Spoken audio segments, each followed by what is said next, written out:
Hello, everybody, and thank you for coming to our podcast. And whoever's watching, thank you for watching. Today, this is going to be a really interesting podcast. We're going to get into some very interesting subjects. Um, Derek, thank you so much for your referral. Um, Before we get into this, we have a couple of housekeeping things that we want to talk about. Right, Jason? Oh, you just pointed at me. Okay. I gotta put you on the spot because it's fun. Sure. You know? Well, first off, yeah, thanks everybody for coming.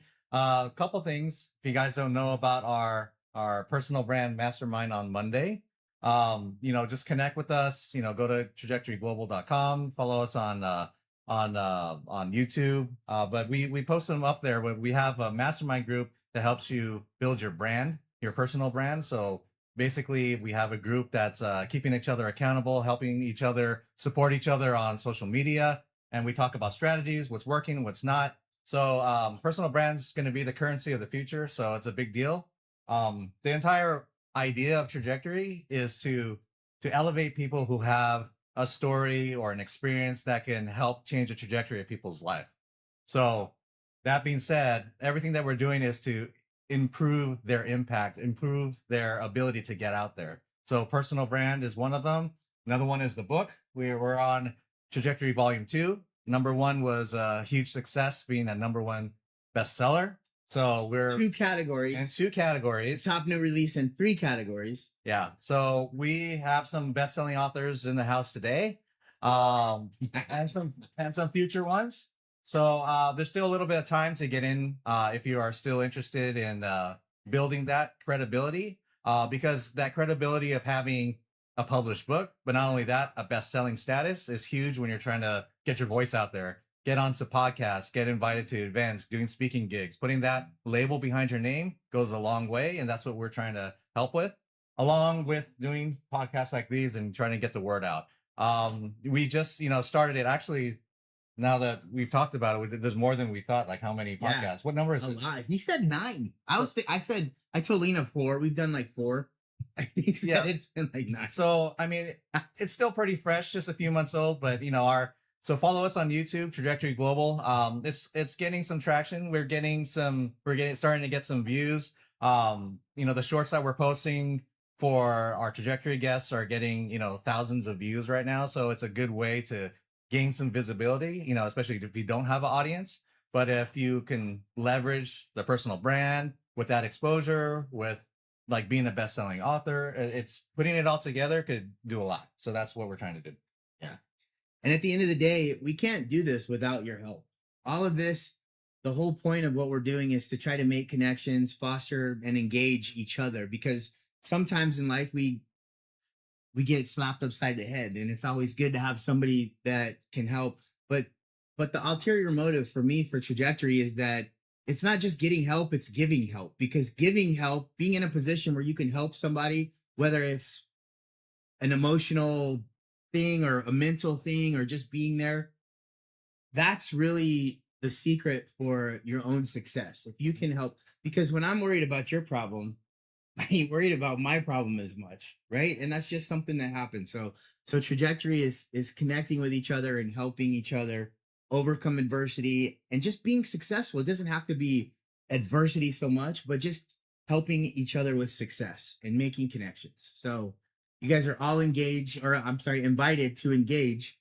And with that being said, we have a lot of interesting stories. I can't wait to talk about. I had a glass of wine here, but then I put it over there because I finished it. But we're gonna get into some real interesting stories, and I would like you to introduce yourself. Well, first, oh yeah, so even more ironic when you hear what he's going to talk about, that to let everybody know that we are in a brewery right yeah. now. But if you want to watch this live and meet us, we're doing it every Wednesday night at 6:30 at Carl Strauss in Dos Lagos in Corona. So it's free. You could just come and meet with us. We'd love to have you. But that being said, go ahead. All right. Well, I'm Victor Almaraz. It's a pleasure to be here with you all tonight. And it's an honor to be able to share perspective that is transformative. And that's consistent with the trajectory message of hope and destiny and purpose that I'm sensing from your podcast. So it'll be great to unpack some of the complexity of life and to be able to see how we navigate that in an orderly way that gives God glory. I am a Christian. My biblical recovery perspective is something that is a passion for me. And so I think we're going to unpack a little bit about what that looks like. But would you like me to go further with the introduction, or do you have some questions? So No, I'm gonna have questions, don't you? Yeah, for sure. Yeah, so my dad, so I grew up in a military family. My mom grew up in post-war Amsterdam. My grandfather had to speak perfect German not to be shot on sight after the Nazi invasion of Amsterdam. My dad was born on Pearl Harbor days, so war has kind of shaped my life in a lot of ways. My dad was a military guy. I went to 16 schools growing up, and nobody really ever asked me, how do you feel about moving? So the responsibility was turn up, show up, and get out there. And so I got very involved in athletics and in sports, and excelled in sports in that way as well. And I found a refuge on the athletic field because amidst all of the chaos that surrounded my life, there are rules in sports. 3 strikes, you're out. 10-foot basketball hoop for in Okinawa, Japan, or playing baseball in Newport, Rhode Island, or soccer and football in Arkansas, Blytheville, Arkansas. There are rules in sports, and you bring your best guys to the field. I'll bring my best guys to the field. We'll lay it all out there and see what shakes out at the end of the day. And so as my life began to as I began to experience life, as life gets lifey, so I looked for ways to be able to cope with those things. So growing up in sports, I'm also a pastor's kid in the military. My dad was a chaplain, and so grew up in the Jesus revolution, the Jesus people. And so my brother and I, 10 and a half months younger than me, we were the little kids, at the house full of hippies that had come to Jesus and had an experience there. And there was always a coffee pot. Somebody always had a Bible, and oftentimes a guitar. And if we were somewhere really cool, like up in Pinion Hills or Wrightwood, there'd be a fireplace and a meal, a potluck, along with that as well.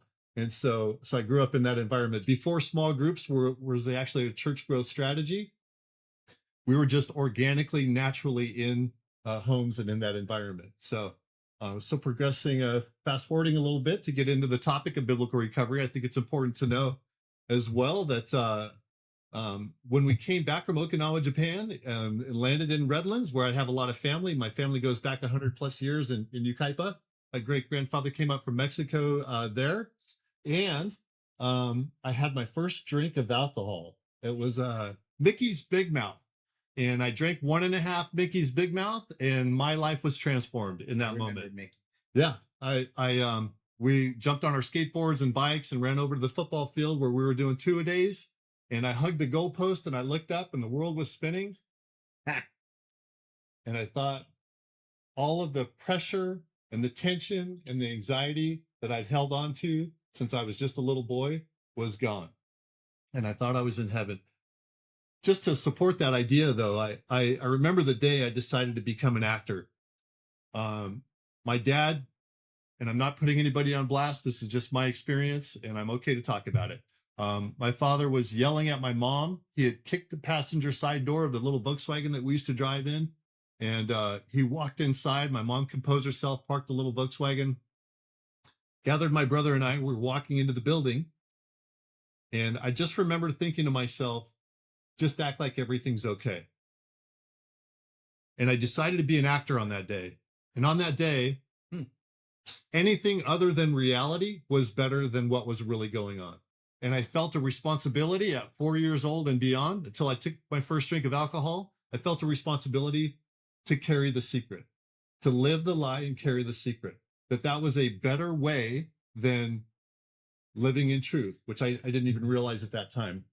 So what I developed was normal reactions to abnormal situations. So after that first drink, I didn't feel that pressure anymore to try to figure out what people expected of me, and or how I should act, what I should be. I was just like, everything's okay, until it wasn't. And I'm sure we'll get into that as well. That's just in a nutshell. So in 1999, I was a title rep here in Corona. This area of Corona hadn't even been built up yet. And I was walking out of the real estate office, and I had my little, I was living the lie, right? I had to present myself as a professional, as successful. And So welcome back, everybody. We had a little bit of a technical difficulty, and I got another glass of wine. I don't know how that happened, but thank you again for your patience. And uh, let's begin where we left off. so 1999, at the real estate office when I left, I just remember reflecting on the idea there's got to be more to life than this. That external gratification was no longer filling the gap and the void that was inside of me at that point. And I was deeply entrenched in chemical dependency. Just being transparent and honest, and I understand we're on a public format and template here, but I think the impact of what has transformed my life is really to be able to get into it a little bit in an appropriate way in this context, is relevant, and it's important and maybe even necessary for somebody that might be struggling. So so I was drinking too much, and it was leading my life. I wasn't managing life anymore. Alcohol was managing what I was doing and where I was going, who I was spending time with, and that. So I was full tilt in it. So I reached out to a pastor friend of my dad's, and he said, "So your life looks good it looks okay on the outside, but I was dying on the inside, and I needed to do something different. I needed to do something different." So my older son, my firstborn son, was 6 years old at that time. I showed him on a map where I was going to go, on a calendar when I'd be back. I went up to Oregon, Estacada, Oregon, in what I call my quest for the heart of God. And growing up a pastor's kid, I was taught a lot about the Bible and about sin and these things, but I had no idea about anything about alcoholism, about drug addiction. I had no idea about any of that.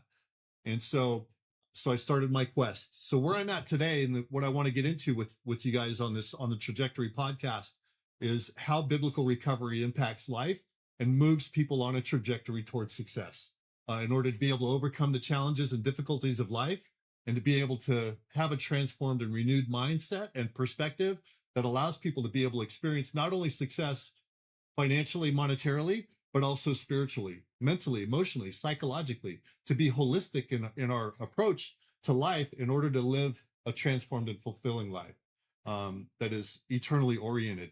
So if we get a chance and we have time, I would love to also share some of the continuity in the life of Jesus, who is my role model, and how he correlates to the principles of MOVE, which is the core values of Trajectory that you laid out last week. So okay, I want to get into this because right now you're at the stage of your life where you've experienced things that have obviously affected you in a major way, which has led you to the point where you are right now. And so, like, for the people listening, they hear the resolve in your voice and they hear the conviction, because you definitely have it. You can tell, right, that you have a message, that you have something you want to get out.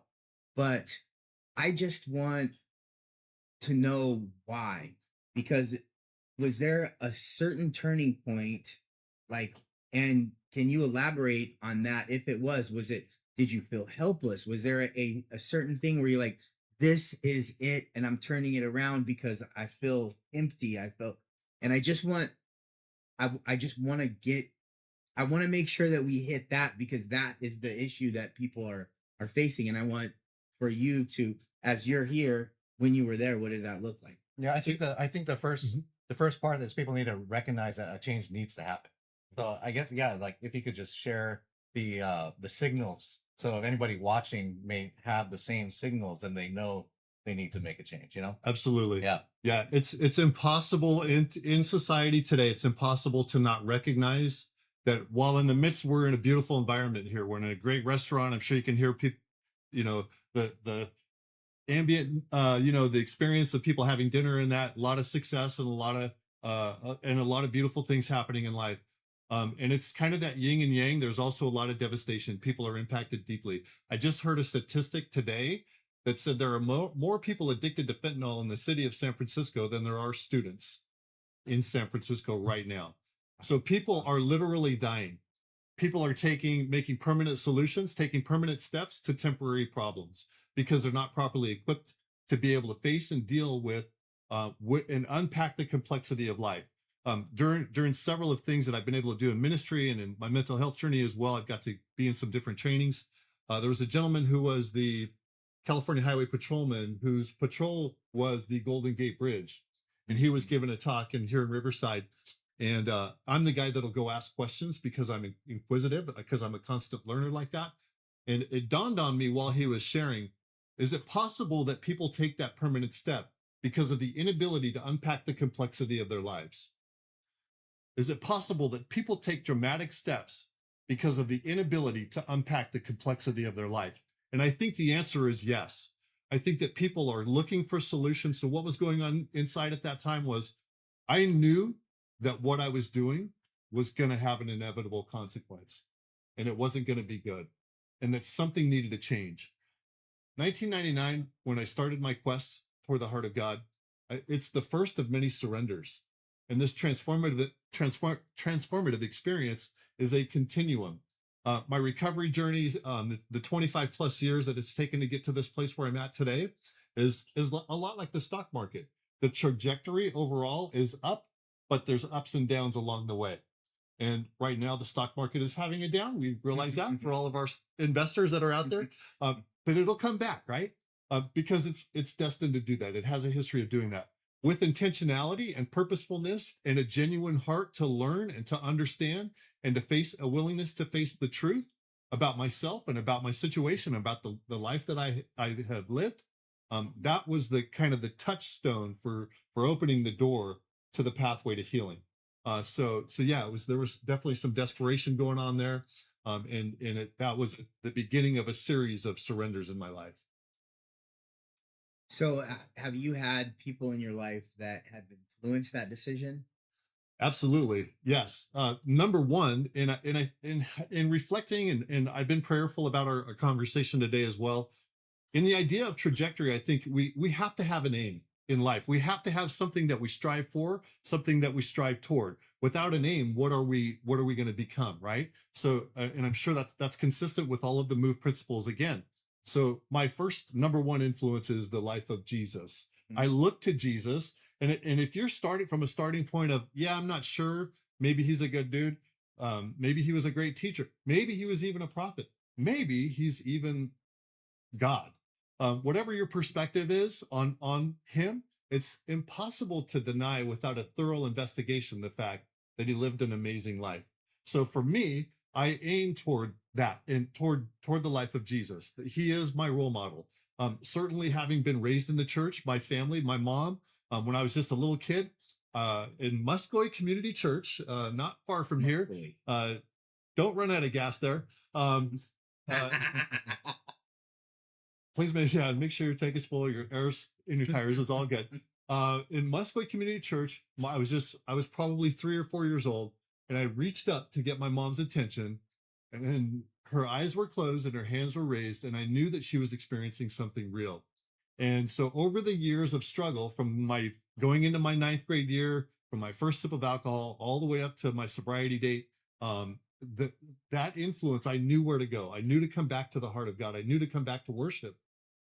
But I didn't know anything about step work and taking a tactical approach to healing, which that's truly my passion. So having been an athlete, having been raised in a military family, and the personality, the core person who I am, if I'm not getting results, I'm not interested. I need to tap into something that's going to produce results.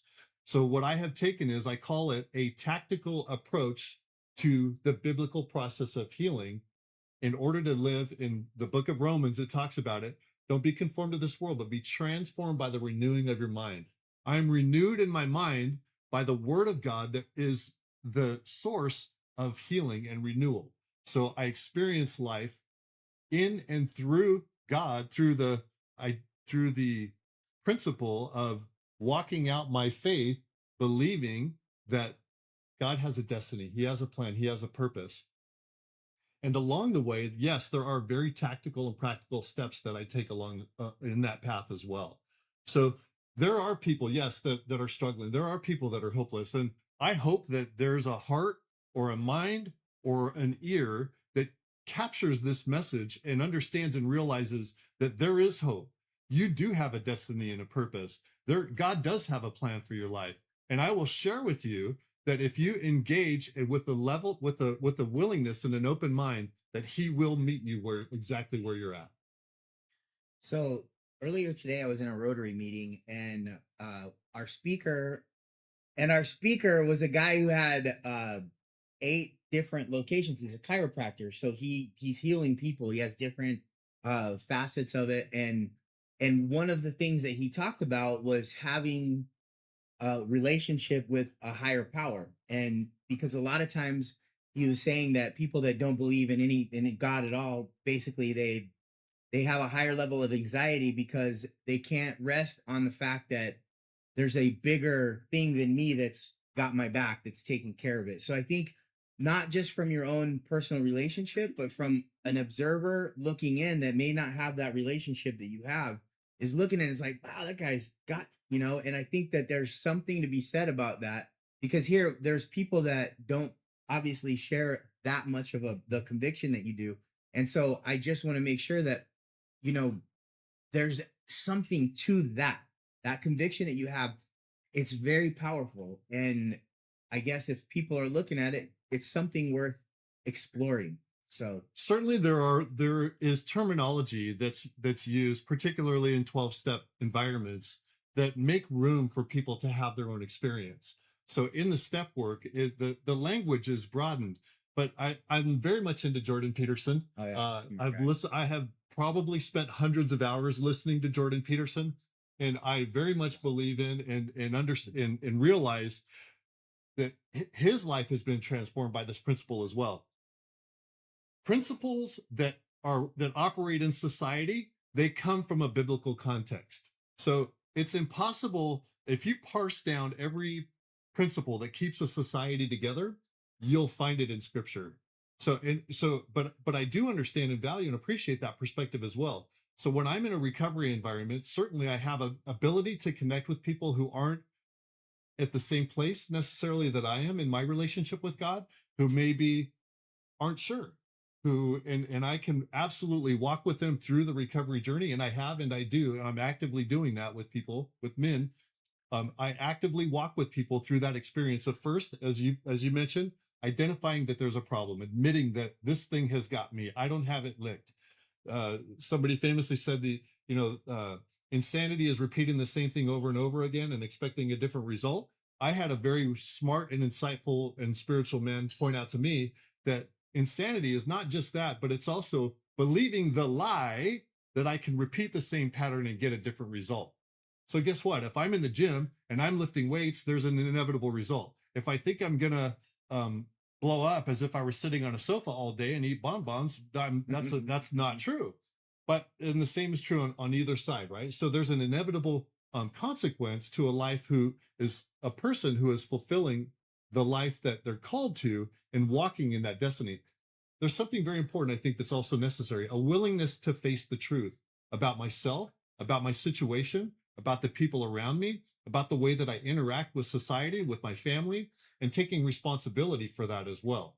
So that's a huge factor in the equation here. that's very hard to do. My ex's dad said that's when you become a man, when you are able to accept responsibility for your own actions. Look at yourself in the mirror and say, yeah, I did that, it was my fault. And I think that is the first step. You really do have to look at yourself and accept responsibility, and then know that you're not perfect, you screw up, but then knowing that you have the ability to improve. Absolutely. Absolutely.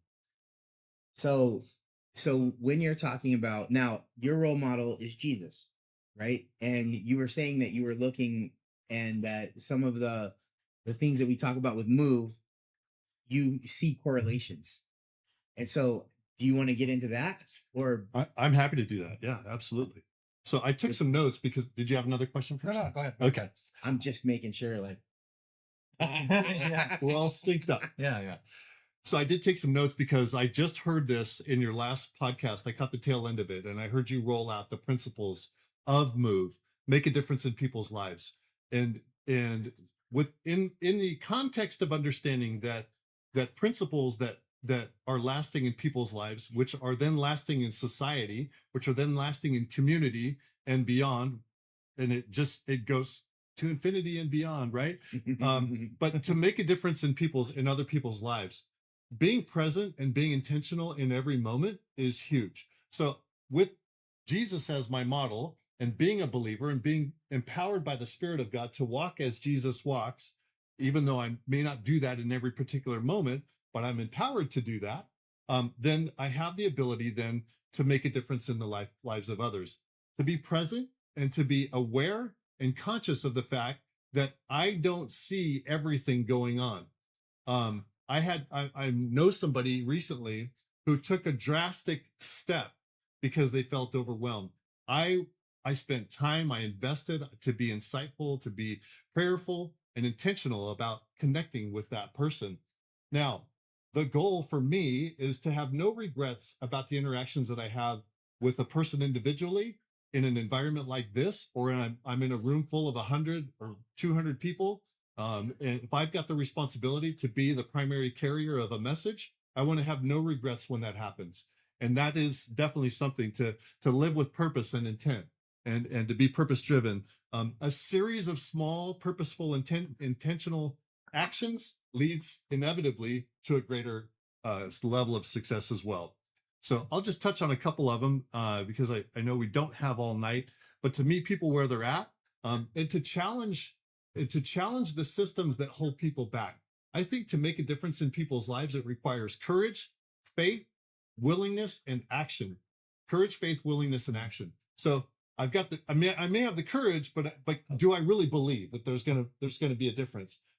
And if I do I have the faith to believe that there's a greater purpose transpiring as the result of the course of action that I'm going to take? And then am I willing to take the action?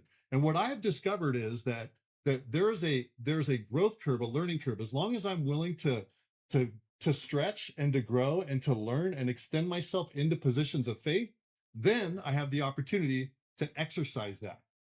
The first time, this quick story, the first time God prompted me to pay for the groceries of a person in the grocery line, I thought, really? Well, what does that look like? What like now? Like by the time I like processed it, it was too late. The second time it was pay for the person's groceries. And I thought, oh, okay, cool. Like how do I do that? So but I was more willing and I stepped in. By the third time, it was Did it. just did it, right? I slipped it was a Stater Brothers, and I slipped the cashier. The lady was going through, I slipped the cashier $100. And I said, pay for the groceries. And she goes, I said, yeah, really. And so by the time the lady, she went to pay, and the cashier goes, and I said, but don't tell her. And the lady, the cashier said, no, that you're good. It's somebody paid for it. And the lady looked at me. She goes, did you do that? And I go, she left, and I realized it wasn't just about her. It was about the cashier and the bagger. They said, that's the kind of stuff I see on YouTube. I've never seen that here live. And I said, well, God wanted you to see this because for you to know the fact that there are people who are generous and willing to take a step of faith. And I'll share with you, it there's no drug on earth greater, and we talked about this earlier. You have to be willing to share what God has given you. For me, I have to be willing to extend my faith with action and resource in order to be able to experience the transformative to experience transformation in society, something that has a repercussionary effect that's tangible and evident. Lena. I just want to go back to earlier what you said. Is it on? Yeah. Okay. I just wanted to go back a little bit on and touch something you said when you said you have to take accountability for what you do. When you're trying to help someone, how do you explain to them the difference between taking accountability and self-sabotage? Great question. Because a lot of us, when we take accountability, we start to punish ourselves because we think, this is who I am. And, you become you start self-sabotaging yourself. So how do you explain that? That's a great question. And I think to get to that level of depth in a conversation with somebody, that means that there's relationship. It means that there's connection. It means that there's trust, and hopefully a level of love and grace and a commitment to walk with the person through that experience. So for me, that's the environment for transformation, right?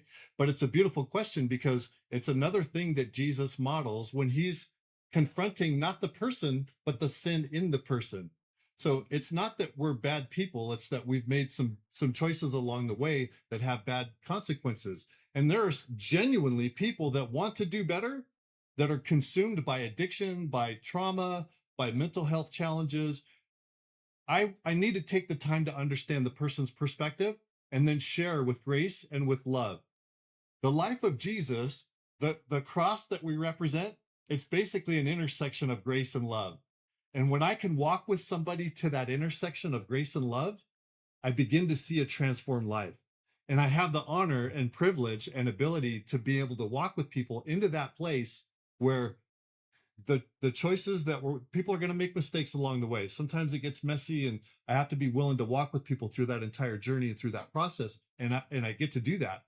But when there's a willingness, a genuine willingness to take responsibility for actions, the reward for that is amazing. It's incredible to see that. But what happens, and it's for me in the biblical recovery process, it's a tactical step working process to get there as well. So it's a process of peeling back the layers of the onion, basically, to get to the heart of the matter. And the way that I do that specifically in recovery and in a biblical model of recovery is through the inventory process. That's when we get into the heart of it. I feel like that also relates to the stock market. Like what you say, overall, you're doing this, but you have those dips, those momentary dips, but eventually if you do it long enough, you're going to keep improving is the hope. But there are also situations when you do that, like the conversation we had before this about somebody that was near and dear to you and that did not end as well as could have ended, right? So then you have the situation where you have basically sacrificed your time and your love and your care, but they still didn't do what you wanted them to do, what they wanted, what you wanted for them and what they wanted for themselves. And they completely screwed everything up, like just straight up. And so what do you do? How do you reconcile that when you give so much of yourself and it still ends up in a bad situation? This is such a smart podcast. I'm so glad that you asked that question. During an internship as a chaplain at the Salvation Army, I wasn't initially connecting with men there. I wasn't in a gang because I never lived anywhere long enough to be in a gang. I just wasn't connecting with people, with the guys at the Salvation Army. This one gentleman came through. We shared some commonality in the demographic of my upbringing and those kinds of things. And I thought, this guy's going to make it. He was gone like the next week. But God showed me something very clearly. He said, if you have one conversation or you have multiple conversations, or you walk with the beneficiaries at the adult rehabilitation center all the way through graduation and beyond, which I've seen many men way beyond that, that I do my part and trust God with the results. So I don't know what the outcome's going to be. And I don't always have a responsibility to be tied to the outcome. My responsibility is to be available, to be willing, to be transparent, to share my part of my struggle as well and my victories, and to walk with people and equip people to be able to succeed as well. Awesome. I want to ask you, because you're modeling your life after Jesus, right? Yes. What would you say are the main characteristics, the main characteristics that you see from Jesus that you're trying to follow? What are the main things that you should point out? I am working and meditating. I've probably been meditating on this principle, this idea for 2 years, maybe 3 years. The warrior in the garden. And I think about Jesus while he's prayerfully and meditatively contemplating the next steps that he's about to take, which is the most transformative experience recorded in history, is the death of Jesus Christ, where he took the weight of sin upon his own shoulders. Think about, and just to put it in modern language, think about the stud that Jesus was to walk through that and not have 1 ounce of ill will toward the people, flogging him, putting a crown of thorns on his head, mocking him, even the friends that were his disciples denying him. Think about the life of Peter. He even says, Peter, when Jesus returns and Peter sees him, he's like, that's our guy. He's back, like he said he would be. And Jesus says, Peter, do you love me? And it took him 3 times, and Peter left. Jesus is confronting the situation, the condition that was in Peter's heart when he said, I don't know him. But with love and with grace, and giving Peter permission to stay in fellowship, to stay in community. That's so vital. Sometimes people get ostracized for a mistake or being misunderstood because we don't take the time to get to really know people, to really get to the heart of the matter, to really seek to understand where people are coming from. I've been misunderstood. People say, well, it was like this. And I go, well, it really wasn't. Do we have the intellectual capacity, the psychological fortitude, and the willingness to engage in such in-depth conversation, to have a heartfelt, like, hashing out of what are the facts, what is your perspective, this is my perspective, and how can we resolve that in an environment of love and grace, in order that we are stronger as the result of facing the issue, not just each other. So I think oftentimes people, in conflict resolution models, which is another part of recovery, and that is, I have to be willing to take courage and be able to say, man, you know what? I acted selfishly in this situation. I kind of lashed out. I was a little bit aggressive, bro, and I'm sorry. And I'm taking it's part of my journey of recovery and sobriety to take responsibility for that. I just want to let you know I want to make that right with you. How can a person be mad at that guy? But it takes courage and willingness to be able to do that. Now, whether or not that's reciprocated, it's none of my business. I did my part and I'm free. Yeah. When you say warrior in a garden, in my mind, I'm saying it's better to be a warrior in a garden than a garden. It's better to be a warrior in a garden than a gardener in a war, right? So that's where my mind went. But how are you connecting Peter with the warrior in the garden? It's actually the life of Jesus while he's praying, and the disciples are falling asleep while he's considering his journey to the cross. So Jesus is the warrior. So the warrior in his heart, and okay. Yes. So you're saying warrior. Got it. I just needed that perspective. So 100% understand. Yeah. Another one that I like along with that too is I'd rather sweat more now and bleed less later. Marissa? Where's your recovery home? How do they find your place, or where do you find your people? Because I was also considered a PK kid, and I was in 2 recovery homes, one in Corona, one in Adelanto.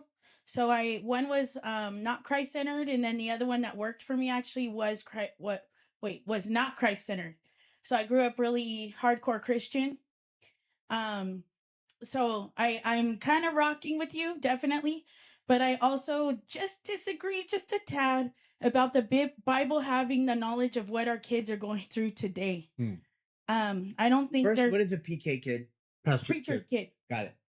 So that's something, I mean, we can talk about another time, but it's something to think about maybe a sermon or something, because we're disconnecting with our youth because there's just no idea of how to understand it. I get it with the sin and getting the biblical and pulling like the foundation of what we're saying. Can I touch on one thing of that with you? So I have the honor of raising 2 sons. My sons are 32 and 11. Big difference. This 20 and 1/2 year between my 2 sons. The depth and the breadth and the depth of scripture is accessible to the first time reader, the young person who's opening and says, what does this mean to be able to have it? We do Proverbs all the time, but also inexhaustible in the depth of it as well.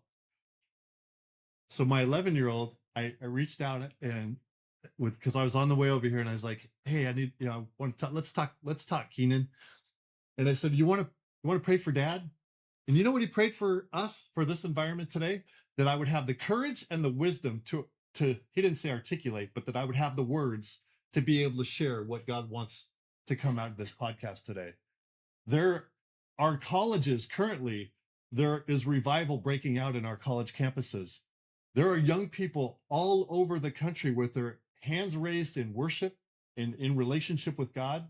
And I would be happy to develop a message or have a conversation with anybody that you know that might be struggling, even somebody that's youth. But so I get what you're saying. Is Jesus, having relationship with Jesus, enough to help me overcome addiction? So what I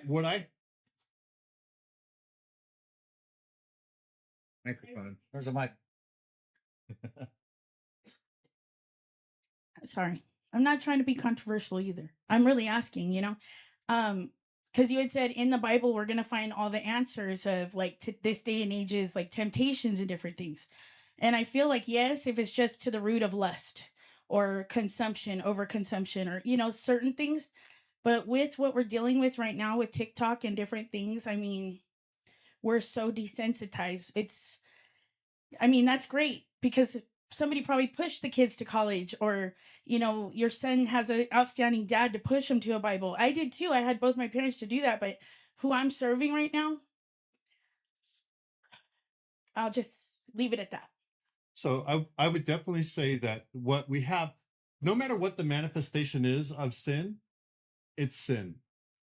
And Jesus answered the problem of sin at the cross and in his resurrection on the third day. We're about to celebrate Easter here in just a few days. And I feel like it's such an honor to be here talking about in the context of trajectory, of being successful, of striving toward living a better life. A lot of successful business people here, people in the community that are active and doing various things. The reality is, at the heart of every man, we have a sin issue. And there is no doubt in my mind that scripture addresses Jesus as the solution to the sin problem. In fact, in Philippians 2:13, it says, "It is God who works in you both to will and to do for his good pleasure." So it's going to require a move of God on the person's heart, whether it's TikTok or whatever it is. I'm not going to take it any further than that. But whatever the challenge is, I believe that God has the solution for that. And I'm just believing with you right now for that to happen. Absolutely. You have a question, Lindsay?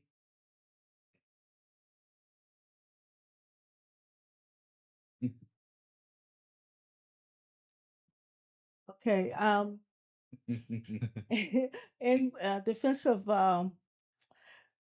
Marissa, do you think that there's an absence of leadership to mentor to the kids? And what about all the people who are going to church? Are they really churched, or are they just going to church? Was that the extent of your question? I love that. That's a good And question. I love that. And I'm so prepared for that, because my idea of what ministry is when I was growing up as a pastor's kid, my idea of what it means to be in ministry has been completely transformed. I walked with a very dear friend of mine through a challenging experience in his life, and God prompted me in that conversation with my friend, this is ministry, in that one-to-one conversation. So Jesus didn't have a podcast, but his message was broadcast. Ooh, That's it. that'll preach. Record that one. Right there. My man. TM. Jesus didn't have a podcast, but his message was broadcast. So I can't even remember your question. I'm just In leadership. Sure. So yes. So yeah, thank you. I do want to finish that. Well, our gentleman with his Bianco shirt on. I appreciate that, sir. Little blast right there. I love it. So I believe that if a person claims to have relationship with God, then their life better reflect it. There comes a responsibility with professing the fact that I have a relationship with God. So if I'm committed, because our society can be soft. I'm not over, like, I don't want to over project that statement, but it's easy to go and be in a culture that's church, it feels good, and it's good music, and I'm entertained. What we need is a very clear message that there's a problem. It's called sin. There's a solution. He is Jesus, and that we are empowered by the Spirit of God to live a transformed life. Romans 12:2, remember, it says, we're not conformed to this world, but transformed by the renewing of our mind. And I believe that there is absolutely space for the Christian church in the United States and around the world to live a more transformed life. So we don't want our culture to infest our church. We want the church, the kingdom of God, to expand so richly and so deeply that our culture is affected by the church and by the work of the church and by the move and the power of the Holy Spirit. We got an amen out of that one, brother. Man. Here comes. Um, Oh boy. so I've got a question. More of a I don't know, maybe a little bit of a controversial comment. That's not Lindsay. Sorry. The peanut gallery aside, my comment is when you're when you're talking about the spiritual journey and grace and love, right?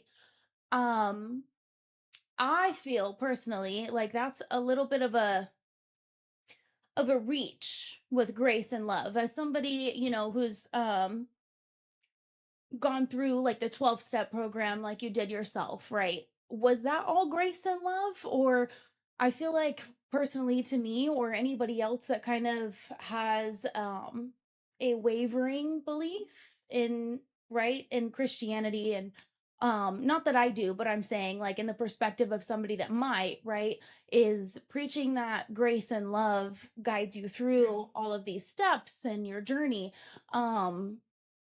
For me personally, I feel like it's more surrounding like gratitude and forgiveness, or gratitude and truth, right? Because during the 12-step program, you have to face a lot of truths, and that's not all graceful, right? I mean, I might be wrong, but I don't think it's all graceful. But as somebody, as somebody, and I feel like you're very heavily on the preaching and on influencing others, right? Because that makes sense, right? The what you're preaching is very valuable, it's very educational, but also in a sense of like trying to reach out to others that are not in the same belief. I kind of, again, this might be the controversial take, but I kind of feel like grace and love is not the right approach. I kind of feel like truth and gratitude is the right approach, because I feel like that might reach a couple more people, especially those who have struggled through some of these things, whether it's alcohol, whether it's drugs, whether it's mental health, family issues, all of the above, right? I'm just putting that comment out there. If you're trying to reach others who have gone through these really dark times, that the latter of those options might make more of an impact instead of grace and love, truth and gratitude, because I do feel like those are very straightforward, but also I feel like those two words kind of encompass everything. So that's just my what's your take on that? Is it possible to experience truth in love? Yes, it is possible, but I don't feel like it's always present. I don't feel like love is always present in the truth. So remember the model that I've chosen, the role model that I've chosen to follow after is the life of Jesus, Right. who confronts in love from a perspective of truth. So that's the responsibility aspect of it, and getting into the inventory. Mhm. That's not easy. I've done some step work to get to that place, and a lot of people don't want to face the truth about their own life. So it does require, definitely takes a willingness to get into that place. And that's why in the first step, having admitted that we're powerless over alcohol, that our lives have become unmanageable. And the second step came to believe that God would restore me to sanity, which means I'm properly oriented toward the idea that I can drink poison and expect the world to understand how I feel. And in the third step, I turn my will and my life over to the care of God. There is some intentionality behind getting into that place where I get into the inventory process. By the time I'm there in the inventory, in that inventory phase, I definitely there's intentionality, and there's some heartfelt conversations that are unpacked in the midst of that. So for me, the truth aspect of it is inseparable from the love. I think they are one and the same in from my perspective. It gets gritty, recovery gets gritty for sure. But I don't operate in my own strength in order to be able to heal. I operate in the strength of that force that's greater than me, that I call God, my relationship with Jesus Christ, full of the Holy Spirit. I walk in that in order to be able to have the courage. So I tap into the source in order to be able to have the strength to get down into the into the inventory, right? And take a real look. So because it's hard stuff sometimes. People oftentimes, and we talked about people who might be struggling as well earlier, a lot of people are consumed by things that have already happened. Like people a lot of times can't get past something from 5 years ago, 10 years ago, 20 years ago, and they're still having internal reactions to things that have happened way back and get locked in on that and never get free. A lot of people never get free. It definitely takes a willingness to walk through that process and to be able to face the truth of those situations and take responsibility for that action. I got some feedback on that too, because I feel like, huh? Because I feel like that you make a very good point, and I think that grace and love is something that is expressed outwardly, and that you experience it like, okay, Jesus is expressing grace and love for me, but or I express grace and love for you. But truth and forgiveness is an experience. It's something that's internal and personal, not an outwardly thing. So I think truth and forgiveness is something that we have to take, that we have to reconcile within ourselves. Because when you look at yourself in the mirror, there's truth. It's right there. Are you going to see it or are you not going to see it? Forgiveness. It's right there. Just close your eyes and you see it, or you don't. It's there or it's not, but it's an internal thing. And I think that love and grace is an outwardly thing, and that you're trying to portray Jesus expressed grace and love by what he's done for us, basically. And so we're experiencing. So anyway, that's just my take on that. I think it's a little, semantics, but at the same time, it is different, but I don't think you're wrong at all. Yeah, I think the ingredients that we're describing, they all work together. It's like a beautiful poke bowl. It's the sweet, it's the sweet and salty of it all, right? You get the spicy, and then you get the pineapple, and you get the sauce, and it all works together for good to those who love God and are called according to His purpose. Romans 8:28. So Remember that. So, but there is definitely a dynamic experience that people have when you're facing truth and experiencing forgiveness. See, forgiveness, I needed to be able to forgive myself as well. Yep. Because I can hold myself, I'm my own worst critic. Like, as critical as people can be, man, I could be hard on myself. And so it was grace and love that got me to the place where I can separate from the substances and the external driving forces that were designed to steal, kill, and destroy from me. That neutralized that dynamic in order for me to then be able to be willing to experience the truth and love. So I think it's inseparable. Right. I have a question.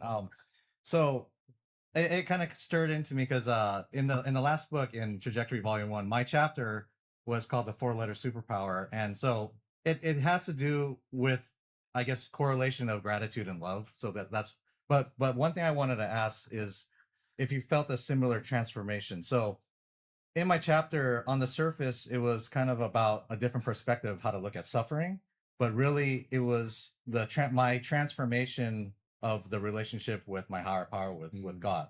So phase 1 was being basically alone. And then, so I'll use fear as an example because it's easy to kind of correlate. So like you experience fear and being alone. Okay. Then phase 2 was knowing that something exists. So you feel a little less fearful because you know something's there. Then phase 3 for me was understanding that God's got my back. So like I don't have to fear as much because I know that He's got my back, right? But the 4th phase, which really was transformative for me, and what I was trying to explain in that chapter, was when I realized that the presence was asynchronous with my presence, meaning when I have fear, I can place my fear on God at the current time. So instead of it being more of a reactionary thing, like, hey, I don't have to fear because he's got my back. No, I can actually place my fear. He can take in my fear for me and have the fear for me. And for that kind of really it was transformative for me. And it's not just fear, it's a lot of things, but I don't know if the progression of your transformation is kind of similar as far as presence of God. Absolutely. In fact, one of my life verses, and Dr. Caroline Leaf talks about associating a physical act with the principle as we're speaking truth. And you can also go to 2 Timothy 1:7, where it says, God has not given us a spirit of fear, but of power, of love, and of a sound mind. So it connects those principles of truth and forgiveness, power, love, and a sound mind. So when I'm operating in fear or I'm experiencing fear, I can immediately recognize this isn't from God, and then speak truth to the situation and say, God has given me a spirit of power and of love and a sound mind. So I have the power to that's greater than myself.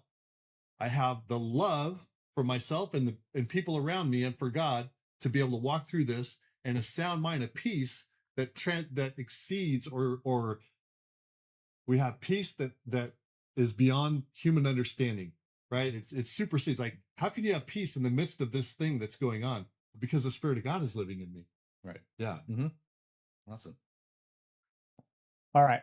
So I'm going to turn the page, and it's going to be our closeout question. And as we really talked about, the subject as broad as it is, as broad as it is. From a standpoint, you have such a strong foundation in your faith from an early age, and being able to reflect on those principles as they've been ingrained in you, throughout your life. Of course, that does not come without life's challenges and sin and so forth. But for somebody that may not rest on that same foundation, that may stand on the other side of that wall, that can't really identify, because it's come along so late in life, whether it's addiction problems, life's problem, you name it, all the problems, and may be searching for the spiritual pathway, but yet from an emotional, from a mental standpoint, can't find their way.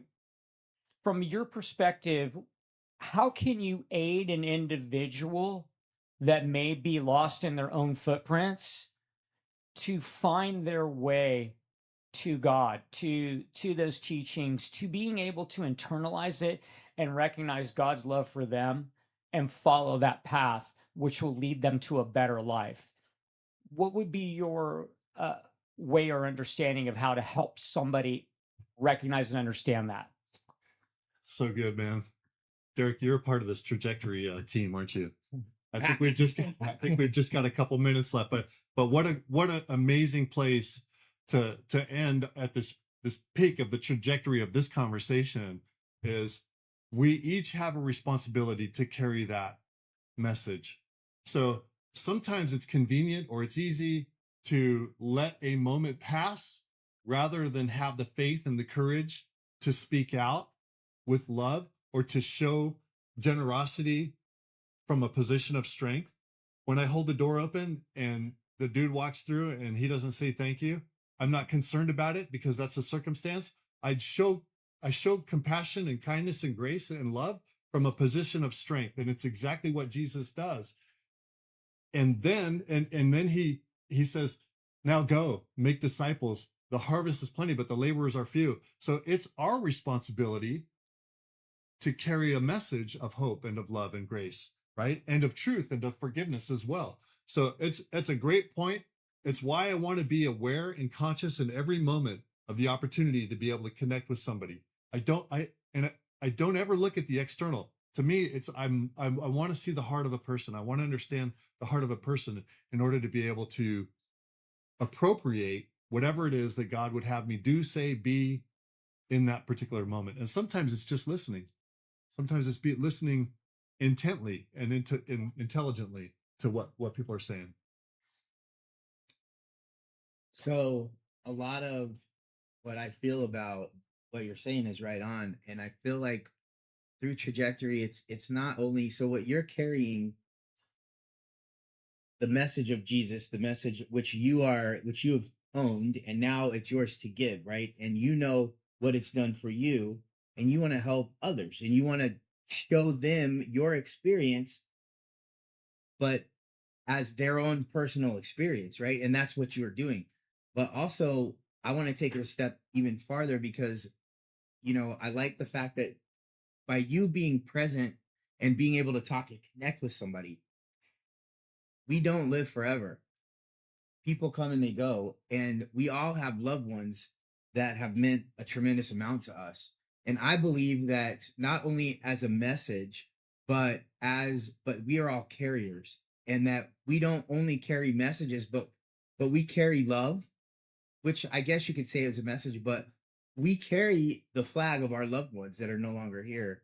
And we have the ability, and again, maybe this is just my own personal issue of losing people that are so close to me, is that I feel like we carry the flag of them, and they still live through us, right? Like what you're doing with Jesus, I feel like with my little sister Serena, I feel like Tori, I feel like my best friend Luis, I feel like my dad, like they're still alive through me. And that gives me solace, because our minds can be our worst enemy. And if we don't find a way of quelling that, it's true suffering. And what you're doing, there are people that are experiencing true suffering out there, and you are giving them through your message, you're giving them solace. And I think all of us could connect with that message, that we are carriers and we are extending that message. And I'm very happy that you came here. Thank you very much for inviting Victor. You're great, man. I appreciate it. Thank you. Thank you, man. Okay. So we're gonna end it with the move. How should we do it? Just say it. Okay. MOVE. MOVE. So everybody can do it, right? Move is the most profound word that I've experienced in life.